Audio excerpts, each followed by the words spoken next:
ආයුබෝවන් ඔයාලට. ඔන්න අද මම ඔයාලට ගෙනාවේ කාර්යබහුල ඔයාලට උදේට හදන්න පුළුවන් පෝෂණීය කෑමක්. දෙන්නෙකුට 3 දෙනෙකුට වගේ මේ ප්‍රමාණය සෑහෙනවා. විනාඩි 10න් ඔයාලට උදේ කෑම සම්පූර්ණයෙන්ම ලෑස්ති කරගන්න පුළුවන්. මේව සාමාන්‍යයෙන් පාන් පෙතිත් එක්ක තමයි ගැලපෙන්නේ. පාන් පෙති දෙකක් එක්ක බිත්තර දෙකක් වෙන විතර සංග්‍රහ කළා නම් හරි. ඉතින් අපි දැන් බලමු කොහොමද හදන්නේ මොනවද ඕන කරන්නේ කියලා. ඕන කරන දේවල් වල ලිස්ට් එක description box එකේ පුරුදු විදියටම තියෙනවා. මම දැන් මුලින්ම මේ පෑන් එකට එකතු කරනවා තෙල් මේස හැඳි දෙකක්. තෙල් ටික රත් වෙනකොට ලොකු අලගිරි දෙකක් පොඩියට කොටු කපලා එකතු කරන්න.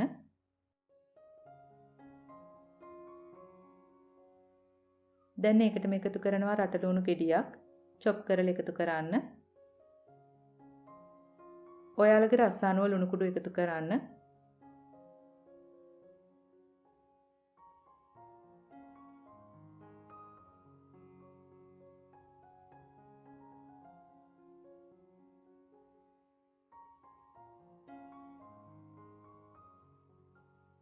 අල ටික බාගෙට වගේ තැම්බෙනකොට පොඩි තක්කාලි ගෙඩියක් chop කරලා එකතු කරන්න.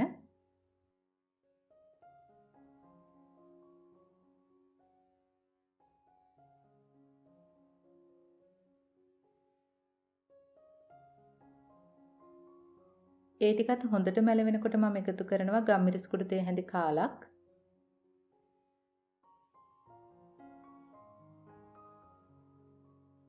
දැන් අපිට පුළුවන් මිරිස් කුඩු තේ හැඳි භාගයකුයි කෑලි මිරිස් මේස හැන්දක් හෝ එකහමාරකුයි එකතු කරන්න.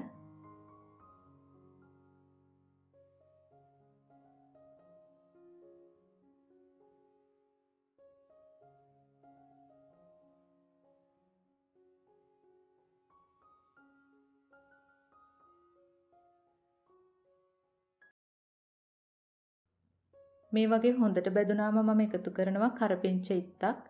මෙන්න මේ වගේ පොඩියටම chop කරලා එකතු කරන්න. දැන් අපිට පුළුවන් පිටතට 5ක් හෝ 6ක් මේ වගේ උඩින් දාන්න.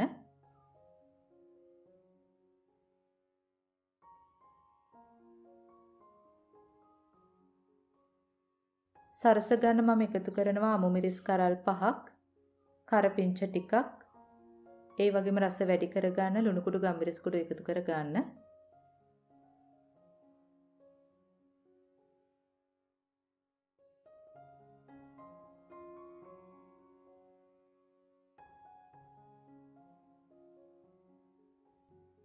දැන් අපිට පුළුවන් පියන වහලා අඩුම කින්තරේ මේක හොඳට හැදෙන්න තියන්න.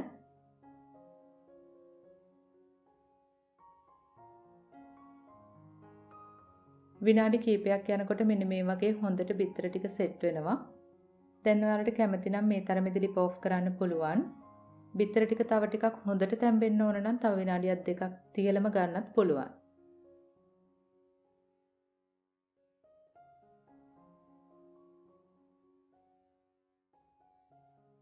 මම දැන් පියන වහලා තව විනාඩියක් දෙකක් මේ විදිහටම තියෙන්න දෙනවා.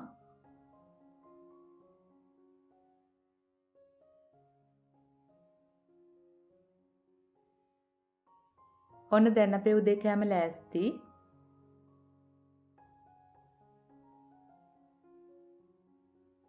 දැන් අපිට පුළුවන් බිත්තර දෙකක් එක්ක පාන් පෙති දෙකක් තියලා මෙන්න මේ වගේ සංග්‍රහ කරන්න.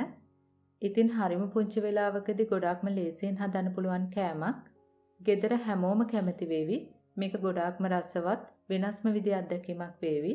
ඉතින් ඔයාලත් හදලා බලන්න. මේ ගැන ගැටළු යෝජනා තියෙනවා නම් පහලින් කමෙන්ට් එකක් දාන්න. අපි ආයෙත් මේ වගේම රසබර වීඩියෝ එකකින් හමු වෙමු. එතකන් ඔයාලට සුබ දවසක්. ස්තුතියි.